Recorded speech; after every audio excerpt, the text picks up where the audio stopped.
Hey guys, so back again, day after the day I did the last recording for this book. I'm going to try to finish this book as quickly as possible because we only have a few chapters left. So I should be able to finish it within 2 weeks probably if I keep my updates right. But I get a little off track sometimes. Sorry guys. So in the last chapter we had Ryan, who was the editor of the school newspaper. He stole Hannah's poem and wrote it in the paper. And it was a really special poem to her. And he stole it and put it in the paper. And it became a class topic. And everyone was making fun of it. And the teachers were going over it in class. And it spiraled out of control really fast. Which again I'm going to say, don't take anyone's poetry or work at all and go put it somewhere else. Okay? Watching you guys. Don't do that. Okay. So let's just pick up right where we left off. Step 5, Side A. The glass door to Rosie's closed behind me, and I hear 3 locks immediately slide into place. So now where? Home? Back to Monet's? Or maybe I'll go to the library after all. I can sit outside on the concrete steps, listen to the remainder of the tapes in the dark. Clay! It's Tony's voice. Bright headlights flash 3 times. The driver's side window is down and Tony's outstretched hand waves me over. I tuck the zipper on my jacket up and walk over to his window, but I don't lean in. I don't feel like talking. Not right now. Tony and I have known each other for years, working on projects and joking around after class. And all the time, we've never had a deep conversation. Now I'm afraid he wants to have one. He's been sitting here this whole time, just sitting in his car, waiting. What else could be on his mind?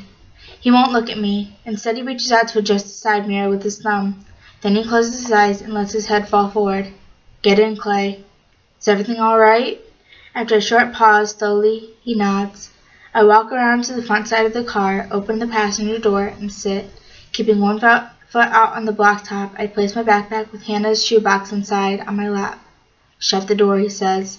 Where are we going? It's okay, Clay. Just shut the door. He winds the handle on his door and his window slides up. It's cold outside. His gaze slips from the dashboard of the stereo to his steering wheel, but he won't face me. The moment I pull the door shut, like a trigger starting a pistol, he begins. You're the 9th person I've had to follow, Clay. What? What are you talking about? The second set of tapes, he says. Hannah wasn't bluffing. I've got them. Oh, God. I cover my face with both hands. Behind my eyebrow, the pounding is back again. With the base of my palm, I press on it, hard. It's okay, he says. I can't look at him. What does he know? About me? What has he heard? What's okay? What were you listening to in there? What? Which tape? I can try to deny it, pretend I have no clue what he's talking about. Or I can get out of this car and leave. But either way, he knows. It's okay, Clay. Honest. Which tape? With my eyes still shut, I press my knuckles against my forehead. Ryan's, I said. The poem. Then I look at him. He leans his head back, eyes closed. What? I ask. No answer. Why'd she give them to you? He touches the keychain dangling on the ignition. Can I drive while you listen to the next tape? Tell me why she gave them to you. I'll tell you, he says. If you'll just listen to the next tape, right now. Why? Clay, I'm not joking. Listen to the tape. Then answer my question. But it's about you, Clay. He lets go of his keys. The next tape is about you. Nothing. My heart doesn't jump. My eyes don't flinch. I don't breathe. And then I snap my arm back, my elbow into the seat. Then I smash it into the window. I want to pound my head sideways into the window. But I pound it against the headrest instead. Tony lays a hand on my shoulder. Listen to it, he says, and don't leave this car. He turns the ignition. With tears falling, I roll my head to face him, but he's staring straight ahead. I open the door of my Walkman and pull out the tape, the 5th tape. A dark blue number in the corner. My tape. I am number 9. I drop the tape back into the Walkman and, holding the player in both hands, close it like a book.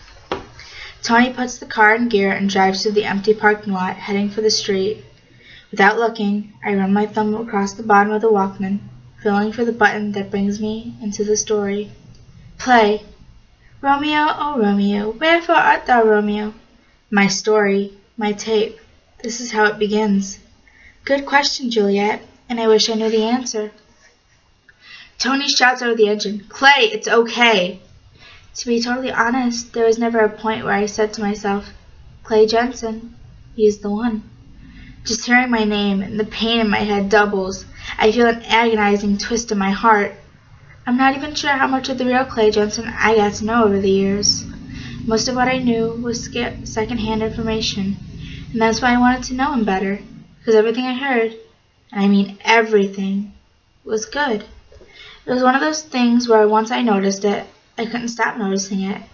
Kristen Renner, for example, she always wears black pants or black shoes, black shirt. If it's a black jacket, that's the only black she's wearing. She won't take it off all day. The next time you see her, you'll notice it, and then you won't be able to stop noticing it. Steve Oliver is the same way. Whenever he raises his hand to say something or ask a question, he always begins with the words, all right. Mr. Oliver? All right, Thomas Jefferson was a slave owner. Mr. Oliver? All right, I got 76.1225. Mr. Oliver? All right, can I have a hall pass? Seriously, every time, and now you'll notice it too. Yes, I've noticed it, Hannah, but let's get on with it, please. Overhearing gossip about Clay became a similar distraction, and like I said, I didn't know him very well, but my ears perked up whenever I heard his name. I guess I wanted to hear something, anything juicy. Not because I wanted to spread gossip, I just couldn't believe someone could be that good.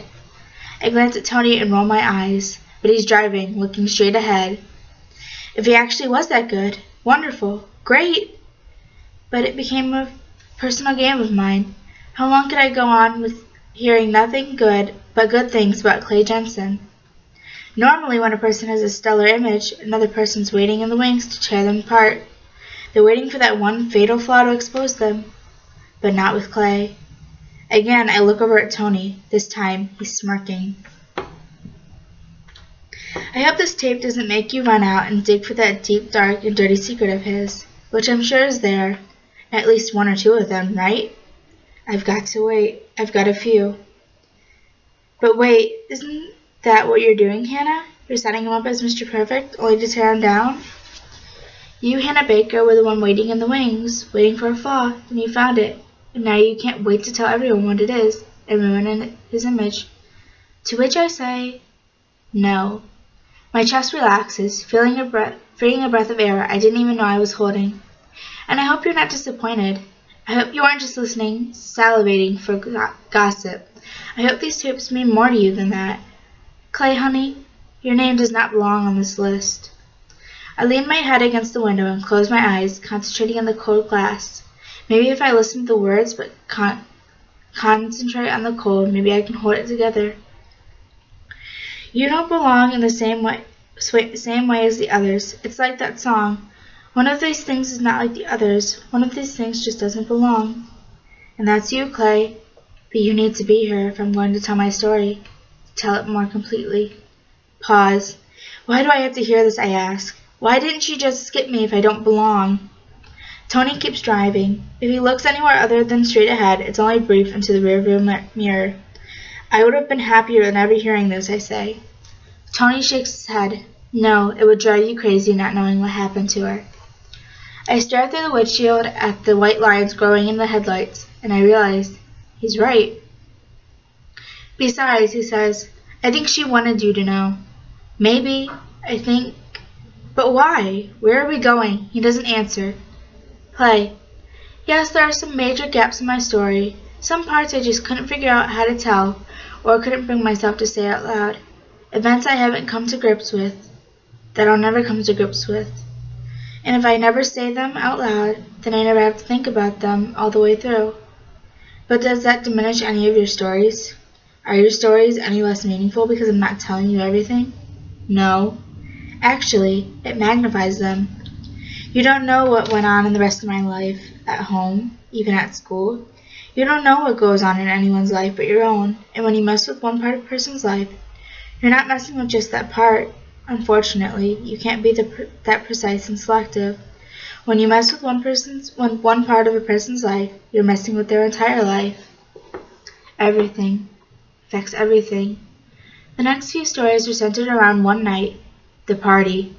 They're centered around our night, Clay, and you know what I mean by our night, because through all the years we spent going to the same school or working together at the movie theater, there's only one night we connected, when we really connected.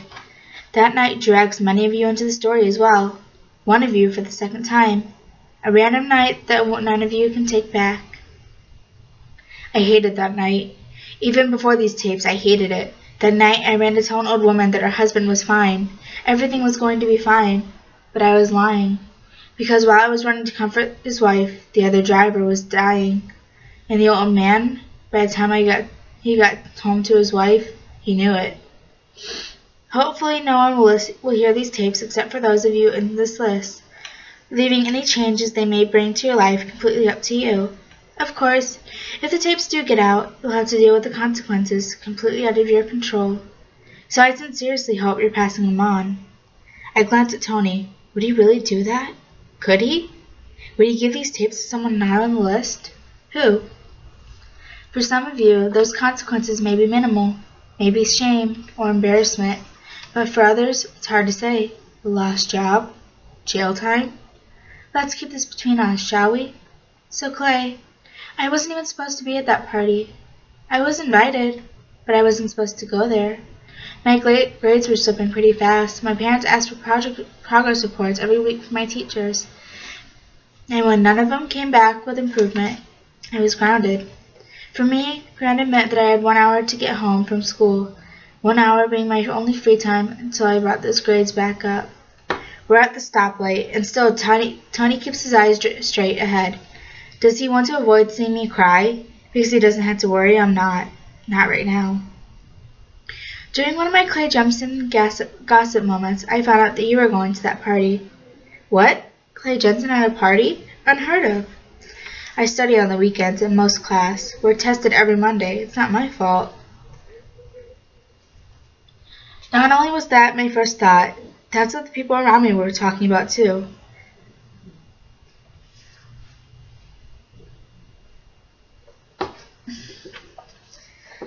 That's what the people around me were talking about too. No one could figure out why they never saw you at parties. Of course they had all sorts of theories, but guess what? That's right. None of them were bad. Give me a break. As you know, since Tyler's not tall enough to peep through a second-story window, sneaking out of my bedroom wasn't hard to do. And that night, I just had to do it.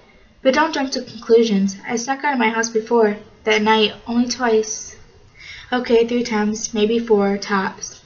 For those of you who don't know which party I'm talking about, there's a red star on your map. A big, fat, red star, completely filled in.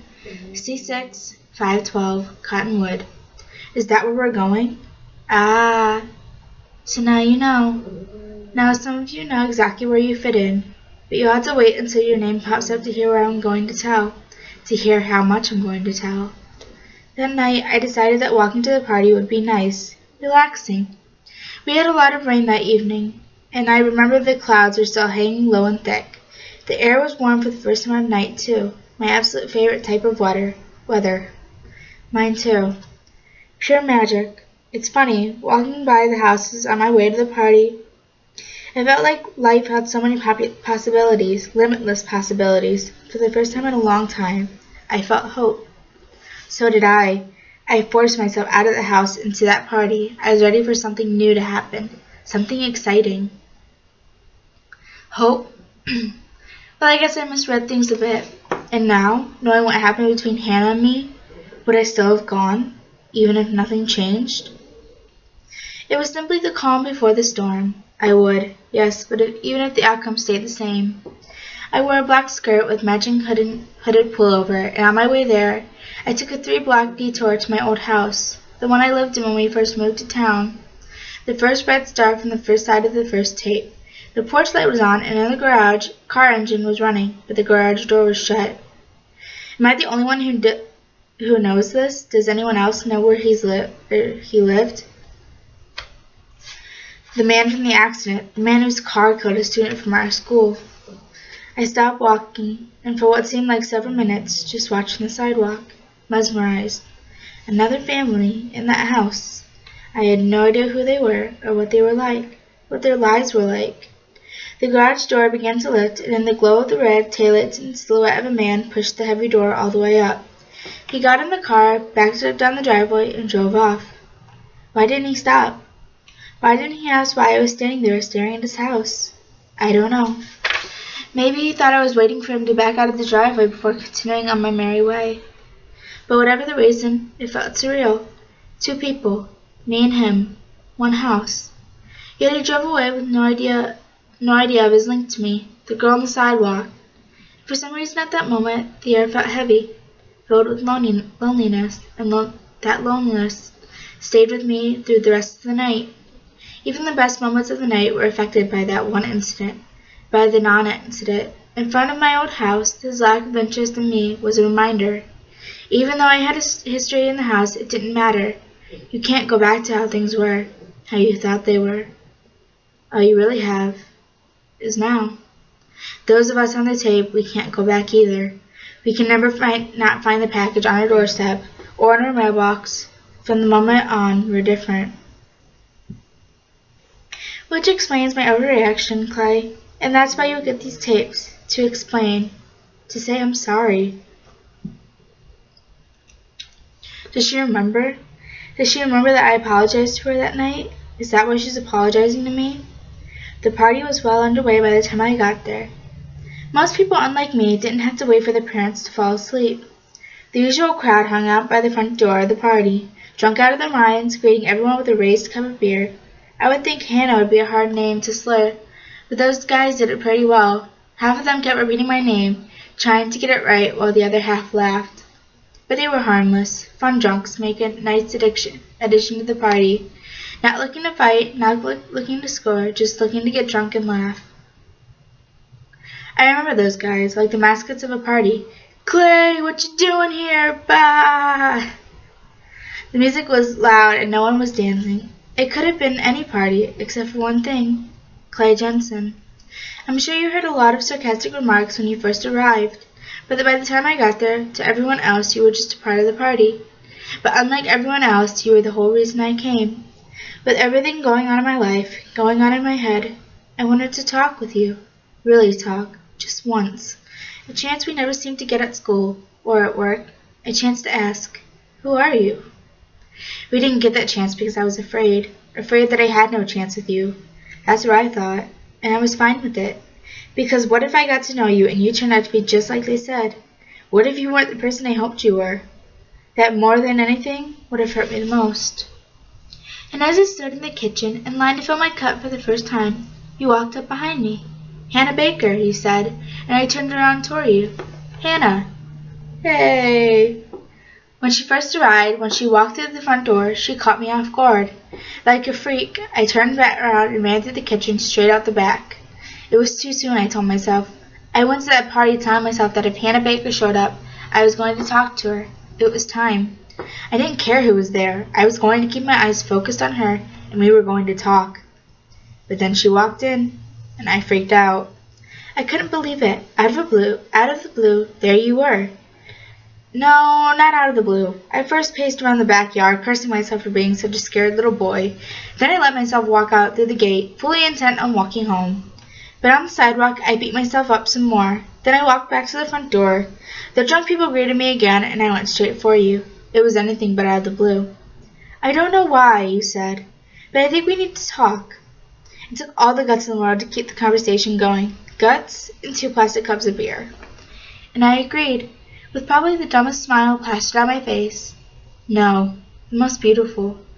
And then I noticed the door frame behind you, leading into the kitchen, and had a bunch of pen and pencil marks scratched on it, keeping track of how fast the children in the house were growing. And I remembered watching my mom erase those marks on our old kitchen door, getting ready to sell the house to move here. I saw that. I saw something in your eyes when you looked over my shoulder. Anyway, you looked at my empty cup, poured half of your drink into mine, and asked if now would be a good time to talk. Please don't read into that, people. Yes, it sounds all smooth and to get the girl drunk, but it wasn't. It didn't seem that way to me. It wasn't. No one's going to buy that, but it's true. Because if that was the case, he would have encouraged me to fill my cup all the way. So we walked out the front door, where only the side of the couch was occupied by Jessica Davis and Justin Foley. But there was plenty of room on the other side, so we sat down. And what was the first thing we did? We set down our cups and started talking. Just like that. I'm going to close that curtain real quick because the sun is getting in my eyes.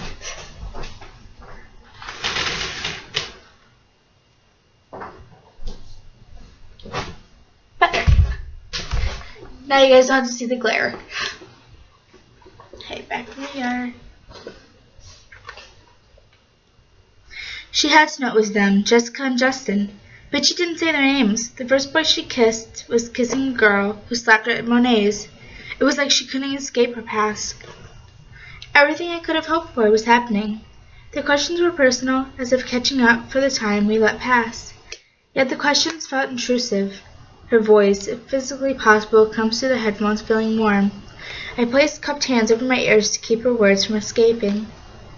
And they weren't intrusive, because I wanted you to know me. It was wonderful. I couldn't believe Hannah and I were finally talking. Really talking. And I didn't want to stop.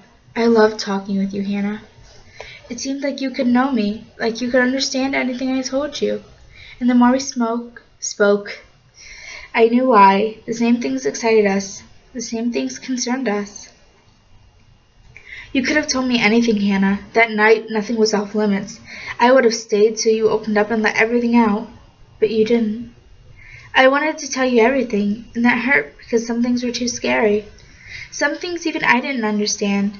How could I tell someone I was really talking to for the first time, everything I was thinking? I couldn't. It was too soon. But it wasn't. Or maybe it was too late. But you're telling me now. Why did you wait till now? Her words, they're not warm anymore. She might want me to hear them that way, but they're burning me up instead, in my mind and in my heart. Clay, you kept saying that you knew things would flow easily between us. You felt that way for a long time, you said. You knew we'd get along, that we would connect.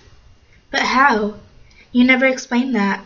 How could you? Because I knew what people said about me. I heard all the rumors and lies that will always be a part of me. I knew they weren't true, Hannah. I hoped they weren't true. But I was too afraid to find out. I was breaking. If only I talked to you sooner, we could have, I don't know. But things had gone too far by then. My mind was set, not on ending my life, not yet. It was set on floating through school, on never being close to anyone. That was my plan. I'd graduate, and then I'd leave. But then I went to the party. I went to the party to meet you. Why did I do that? To make myself suffer? Because that's what I was doing, hating myself for waiting so long. Hating myself because it wasn't fair to you. The only thing that's not fair are these tapes, Hannah. Because I was there for you. We were talking. You could have said anything and I would have listened to absolutely anything. The couple sitting beside us on the couch.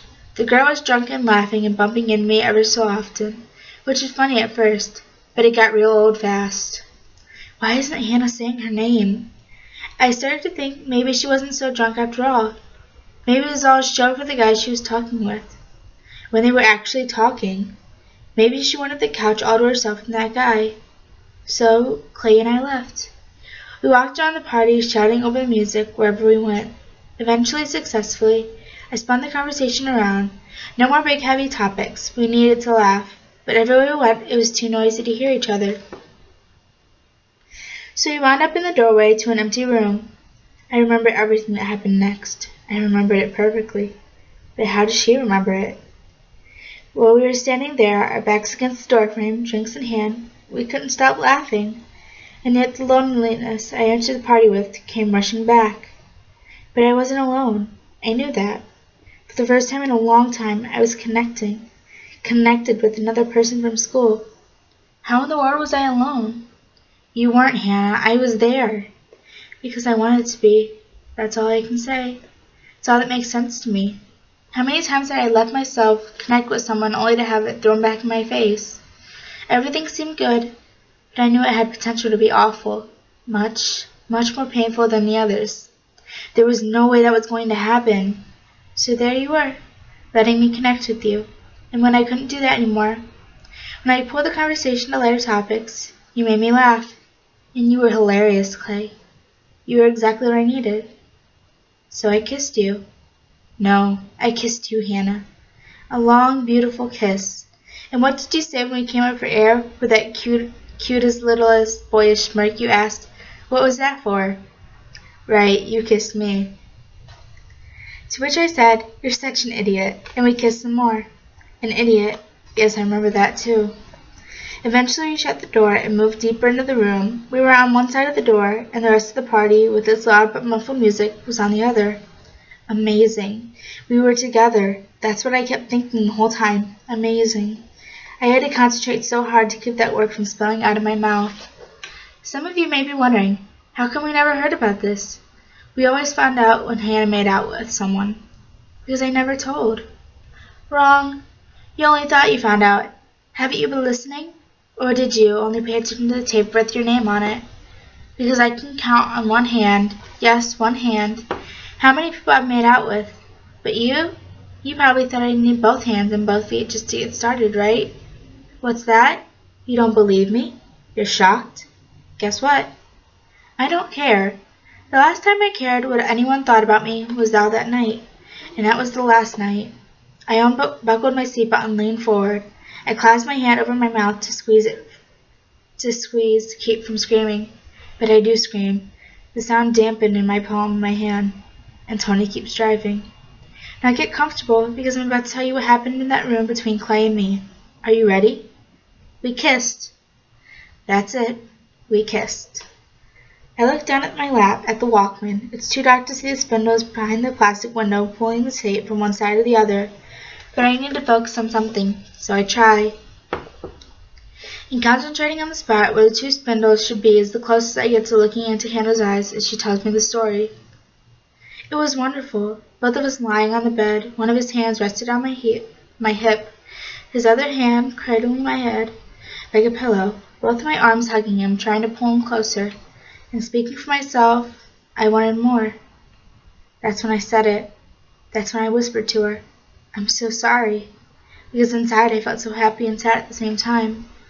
Sad that it took me so long to get there, but happy that we got there together. The kisses felt like first kisses. Kisses that said I should start over I wanted to, with him. But start over from where? And that's when I thought of you, Justin. For the first time in a long time, I thought of our first kiss. My first real kiss. I remembered the anticipation leading up to it. I remembered your lips pressing against mine. And then I remembered how you ruined it. Stop, I told Clay. And my hands stopped pulling him in. You pushed your hands against my chest. Could you feel what I was going through, Clay? Did you sense it? You must have. No, you hid it. You never told me what it was, Hannah. I shut my eyes so tight that it was painful, trying to push away all that I was seeing in my head, and what I saw was everything on the list, and more. Everyone up to that night, everyone who caused me so intrigued by Clay's reputation, how his reputation was so different from mine. No, we were the same, and I couldn't help that. What everyone thought of me was out of control. Clay, your reputation was deserved, but mine was not. And there I was, with you, adding to my reputation. But it wasn't like that, Hannah. Who was I going to tell? Stop, I repeated. This time I moved my hands under your chest and pushed you away. I turned to the side, burying my face in the pillow. You started to talk, but I made you stop. I asked you to leave. You started to talk again, and I screamed. I screamed into the pillow. And then you stopped talking.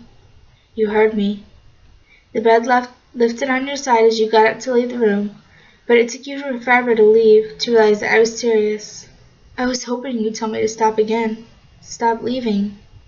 Even though my eyes remained shut, buried in the pillow, the light changed when you finally opened the door. It grew brighter, then it faded again. And you were gone. Why did I listen? Why did I leave her there? She needed me, and I knew that. But I was scared. Once again, I let myself get scared. And then I slid off the bed, down to the floor. I just sat there, beside the bed, hugging my knees and crying. That, Clay, is where your story ends. But it shouldn't have. I was there for you, Hannah.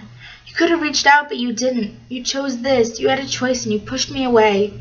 I would have helped you. I wanted to help you. He left the room, and we never spoke again. Your mind was set. No matter what you say, it was set. In the hallways at school, you tried catching my eye, but I always looked away, because that night when I got home, I tore a page from my notebook, wrote down one name after another, the names in my head when I stopped kissing you. There were so many, Clay. 3 dozen at least, and then I made the connections. I circled your name first, Justin, and then I drew a line from you to Alex. I circled Alex and drew a line to Jessica, bypassing names that didn't connect, that just floated there, incidents all by themselves. My anger and frustration with all of you turned to tears and then back to anger and hate every time I found a new connection. And then I reached Clay, the reason I went to the party. I circled his name and drew a line, back to our previous name. It was Justin. In fact, Justin, soon after you left and shut the door, that person reopened it. On Justin's tape, the first tape, she said his name would appear, and he was at the party on the couch with Jessica. But that person already received the tapes, so Clay, just skip him when you pass them on. In a roundabout way, he caused a new name to be added to this list, and that's who should receive the tapes from you. And yes, Clay, I'm sorry too. Stop. My eyes sting, not from the salt in my tears, but because I haven't closed them since learning Hannah cried when I left the room. Every muscle in my neck burns to turn away, to look out the window away from the Walkman and let my eyes stare into nothing. But I can't bring myself to move, to break the effect of our words. Tony slows the car down and pulls over to a curb. You okay? It's a residential street, but it's not the street of the party. I shake my head no. Are you going to be okay? He asked. I lean back, resting my head against the seat, and close my eyes. I miss her. I miss her too, he says. And when I open my eyes, his head is down. Is he crying? Or maybe trying not to cry? The thing is, I say, I never really missed her until now.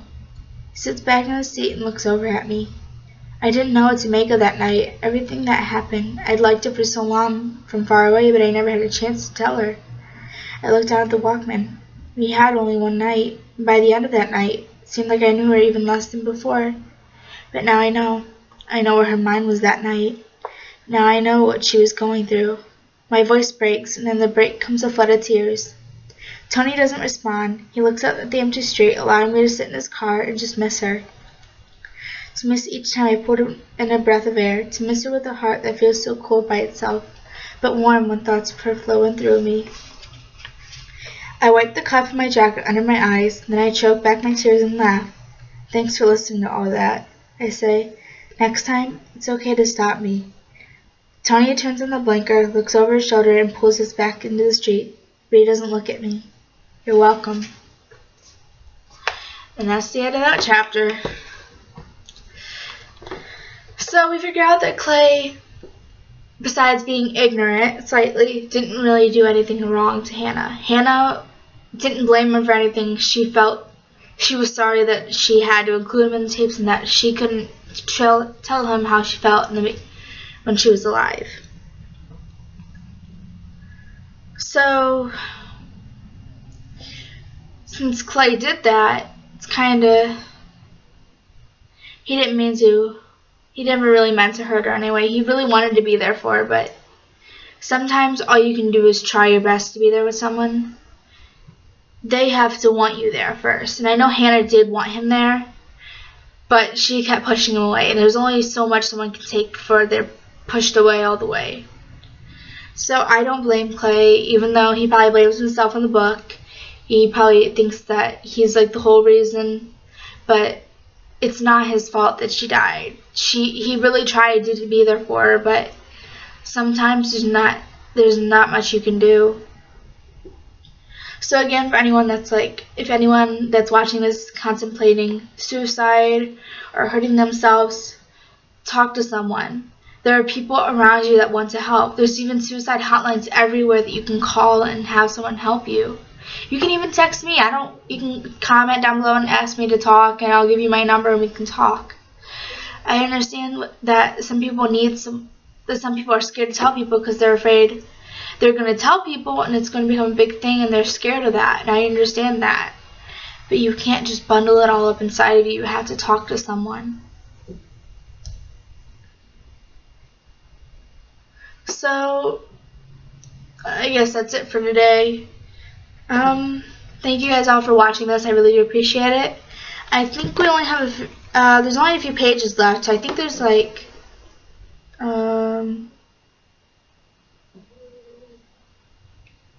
there's like 4 more chapters left. But we've gone pretty far with this book, though. It's a really good book, and I'm glad that all of you are taking the time to watch this video and read it, and it's powerful. The whole book is just powerful. It gives a whole new meaning to everything. So I guess that's it. Thank you guys for watching. I will be back again with the book probably sometime next week, hopefully. If I'm not, I'm sorry. I'm trying. I really am. So that's it. Say goodbye to my dogs. Bye, doggies. Bye, guys.